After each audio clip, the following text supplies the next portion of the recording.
Welcome. Follow RealTenor. Today, we will delve into the changes in human vocal registers since the mid-20th century and how these changes have affected the tradition of Italian bel canto. 1. How do you think singing techniques have changed since the mid-20th century? How would you evaluate this change using your clock breath distribution theory? Since the mid-20th century, there has been a significant upward shift in singers' vocal registers. This shift has greatly impacted the timbre, resonance, and breath control of singers. In the past, especially within the Italian bel canto tradition, singing techniques emphasized the abdomen, chest cavity, and complete breath support as the foundation of vocal production. This method ensured vocal stability, rich resonance, and endurance in singing. However, starting from the mid-20th century, more and more singers began relying on the throat cavity, 9, oral cavity, 10, nasal cavity, and hard palate, 12, for vocal production. In other words, the foundation of sound shifted from the abdomen and chest cavity to the upper resonance chambers.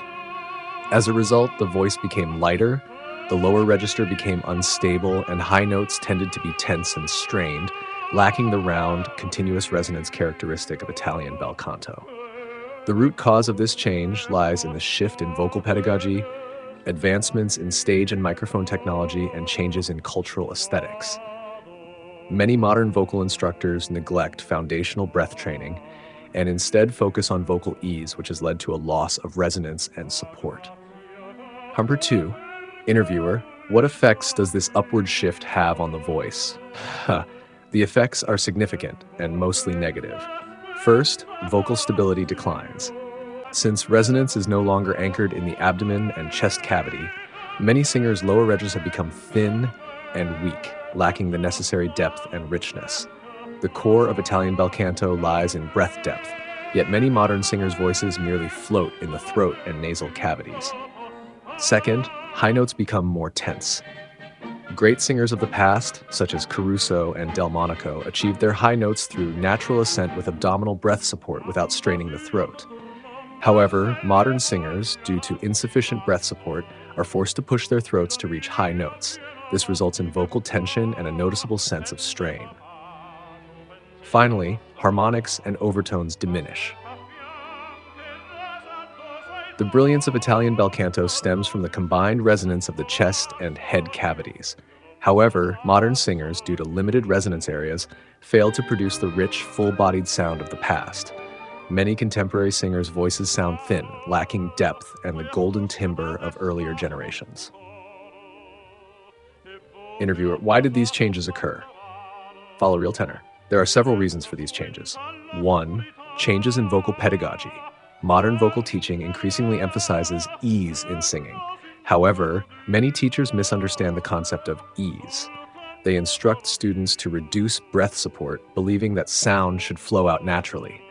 In reality, true Italian bel canto requires strong breath control to achieve perfect vocal balance.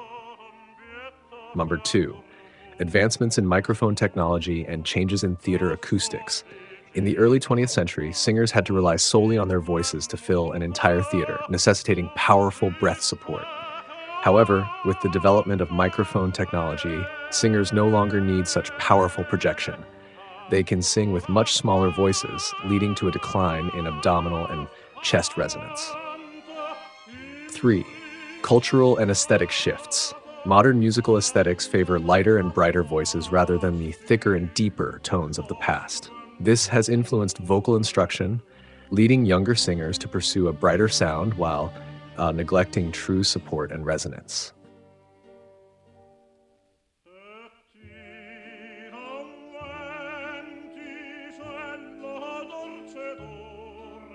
Welcome. Follow RealTenor. Today we will delve into the changes in the human vocal range since the mid-20th century and how these changes have affected the tradition of Italian bel canto. 1. How do you think singing techniques have changed since the mid-20th century? How would you evaluate this using your breath distribution clock theory? Follow RealTenor. Since the mid-20th century, singers' Vocal placement has noticeably shifted upward, significantly affecting vocal.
Can you give examples of singers who meet the standards of traditional bel canto and those who do not?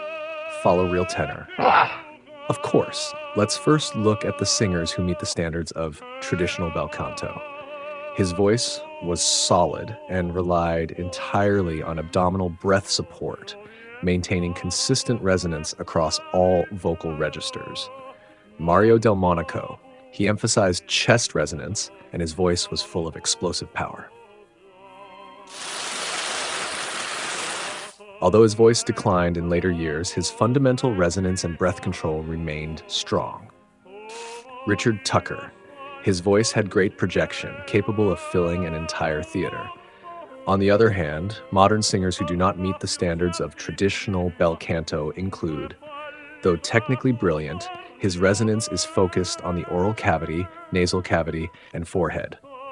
He only utilizes 1/4 of the body's resonance area, from 9 o'clock to 12 o'clock. His tone is monotonous and his voice lacks emotional depth. I have observed Pavarotti for decades, and he has never once displayed genuine facial expressions of emotion. Facial expression is only necessary for tenors who lack abdominal breath control to regulate their volume. His vocal cords do not close completely. Even Del Monaco criticized him for this. Because his vocal cords do not open beyond 70%, his voice is relatively light, overly reliant on nasal resonance, and lacks sufficient breath support. Jose Carreras. His voice is thin with excessive oral and throat resonance. He completely abandons abdominal breath support, making his singing unconvincing, like an instrument merely practicing scales, focusing only on sound production rather than emotional expression. How do you think modern vocal education should be improved? Follow real tenor. Modern vocal education must return to the core principles of traditional Italian bel canto: abdominal breath support, chest resonance, and full vocal tract resonance. Training methods should include 1. Strengthening breath control by practicing how to maintain a steady airflow from the abdomen to the chest rather than letting it float in the throat. 2. Restoring the use of traditional resonance areas so that the voice fills the entire body instead of being confined to the oral cavity. 3. Avoiding throat tension so that the voice expands naturally rather than being forced through throat compression. If modern trends continue, what risks will bel canto face? If no adjustments are made, bel canto may completely disappear. Future singers may become entirely dependent on microphones, unable to produce true resonance with their bodies. As a result, the artistic value of opera performances will decline, and audiences will no longer hear truly magnificent voices.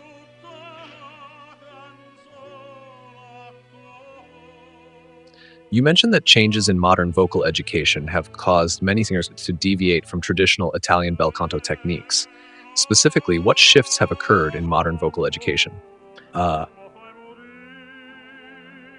the changes in modern vocal education are primarily reflected in the background of vocal instructors. Many current vocal teachers have not received formal training in traditional Italian bel canto and lack a deep understanding of abdominal breath support and deep breath control.